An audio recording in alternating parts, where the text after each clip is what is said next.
Hikaru Nakamura dibully oleh juniornya Brandon Jacobson dalam kejuaraan dunia rapid tahun 2024. Sebuah hasil yang sangat menyejutkan.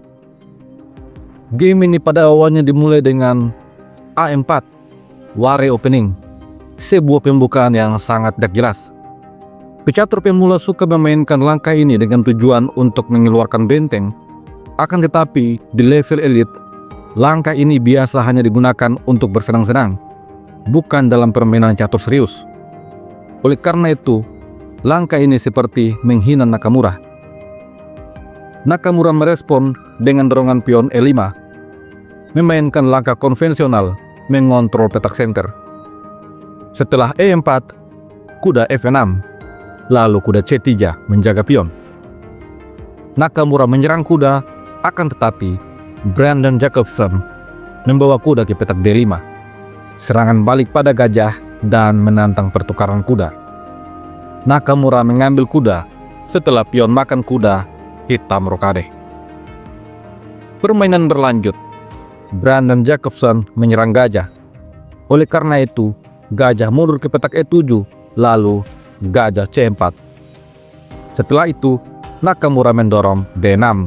Dia siap untuk mengeluarkan gajah petak terang.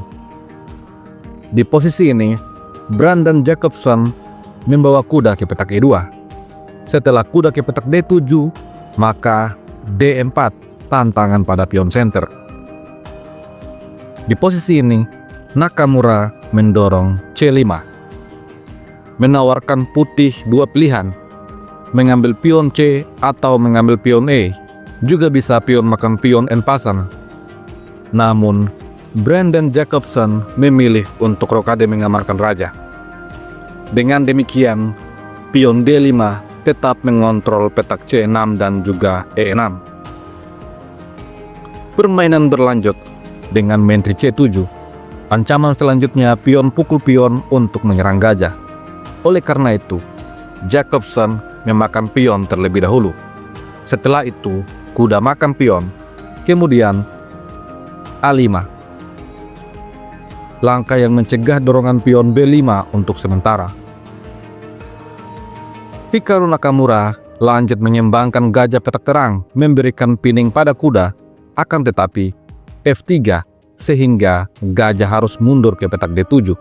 Setelah itu, gajah E3 menyerang kuda. Di posisi ini, Nakamura mulai membuat kesalahan. Dia mendorong B5 untuk mengancam gajah. Brandon Jacobson menarik mundur gajahnya ke petak A2, memberikan sebuah pion beracun untuk Nakamura. Apabila hitam mengambil pion beracun, maka gajah makan kuda. Setelah pion makan gajah, putih punya balasan yang lebih mengerikan. D6 mengancam gajah. Apabila gajah lari, maka hal yang lebih mengerikan lagi akan terjadi. Gajah makan pion, skakster, putih menang dengan sangat mudah. Oleh karena itu, pada game sesungguhnya, Hikaru Nakamura tentu saja tidak akan terjebak dengan jebakan murahan seperti ini. Dia membawa benteng A ke petak C8, mengontrol lajur C. Lalu menteri D2, setelah itu benteng F ke petak E8. Ini dibalas dengan B4, mengusir kuda. Oleh karena itu, kuda mundur ke petak A6. Selanjutnya, benteng F ke petak C1. Nakamura menghindarkan menteri dari shadowing. Dia pergi ke petak B7. Setelah itu, Jacobson mendorong C4. Tantangan pada pion. Pion makan pion dibalas gajah makan pion. Sampai di posisi ini, lagi-lagi Brandon Jacobson memberikan pion beracun untuk Nakamura. Jika kuda makan pion, maka benteng akan ke petak B1 sehingga kuda tidak selamat. Oleh karena itu, Nakamura menarik mundur kuda ke petak C7. Selanjutnya, pion mengancam menteri. Ini membuat menteri harus mundur ke petak B8. Setelah itu, kuda C3. Lagi-lagi, Jacobson memberikan pion gratis. Akan tetapi, Nakamura tidak berani untuk mengambil pion.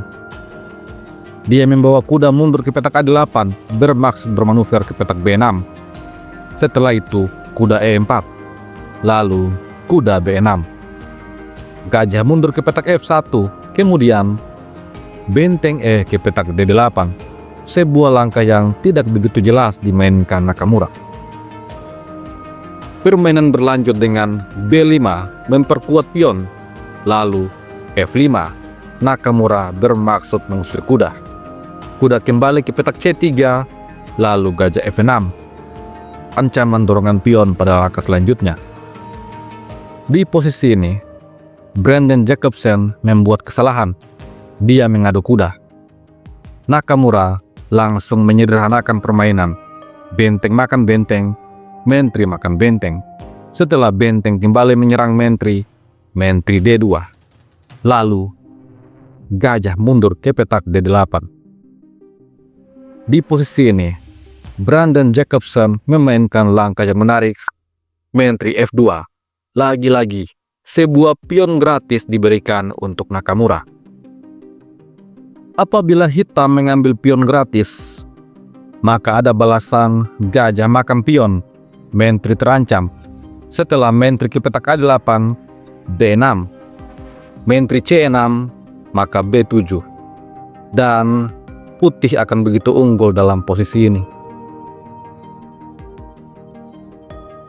Oleh karena itu Hikaru Nakamura tidak mengambil pion. Dia menukar kuda. Selanjutnya benteng makan kuda. Sasaran selanjutnya adalah pion A7. Oleh karena itu benteng menjaga pion. Namun Jacobsen punya balasan benteng B4. Nakamura mencoba untuk mengusir gajah. Akan tetapi Brandon Jacobsen mengorbankan gajahnya. Setelah benteng makan gajah, pion kembali mengancam benteng. Benteng betul-betul dipukul mundur dan harus kembali ke petak asalnya. Setelah itu, B7 lagi-lagi. Benteng harus lari ke petak A7. Dan sampai di posisi ini, meskipun punya 4 perwira, Nakamura memiliki benteng yang pasif dan tidak bisa kemana-mana. Benteng ini menjadi perwira yang terkubur. Permainan pun berlanjut dengan mentri C2 dan Nakamura mencoba mendorong G6. Setelah gajah ke petak D3, raja F7. Lalu raja bergeser ke petak F1 menghindari kemungkinan skak. Nakamura coba untuk menyerang benteng, tetapi benteng mundur ke petak B1, lalu gajah kembali ke petak D8. Brandon Jacobsen kemudian mengaktifkan mentri ke petak B3. Setelah gajah kembali ke petak A5, benteng menguasai lajur C. Meskipun memiliki benteng yang pasif, Nakamura tidak memilih untuk menyerah. Dia percaya bahwa dunia terus berputar dan hal-hal baik akan datang belakangan. Di posisi ini, Hikaru Nakamura coba untuk menyerang benteng. Namun, Brandon Jacobsen memiliki langkah brilian yang sangat cantik. Pengorbanan benteng di petak C6. Jika gajah makan benteng, maka pion makan gajah, open skak. Setelah raja ke petak G7, mentri B6. Putih akan berhasil mempromosikan pionnya. Tentu saja, Hikaru Nakamura tidak gegabah. Di posisi ini, dia membawa gajahnya ke petak E3. Namun, Brandon Jacobsen punya langkah menarik lainnya, langkah brilian mentri B4, memberikan tekanan pada pion. Oleh karena itu, gajah C5 menyerang mentri, namun mentri A5. Lagi-lagi, jika gajah makan benteng, maka putih akan punya 3 pion bebas. Oleh karena itu, Hikaru Nakamura mencoba memainkan raja E7, namun mentri pun diaduk. Apabila mentri makan mentri, maka benteng makan mentri. Pion akan promosi di langkah selanjutnya. Putih menang dengan sangat mudah. Oleh karena itu, Nakamura menarik mundur benteng ke petak A8.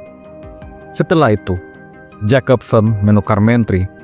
Setelah benteng makan mentri, Jacobsen memainkan langkah brilian yang keempat. benteng makan gajah. Dan sampai di posisi ini, Hikaru Nakamura akhirnya memilih untuk menyerah. Kalaupun game dilanjutkan dengan pion makan benteng, maka ada balasan A7. Setelah benteng makan pion, Jacobson akan menghidupkan kembali menterinya yang telah tiada. Sebuah game yang sungguh menarik dari Brandon Jacobson.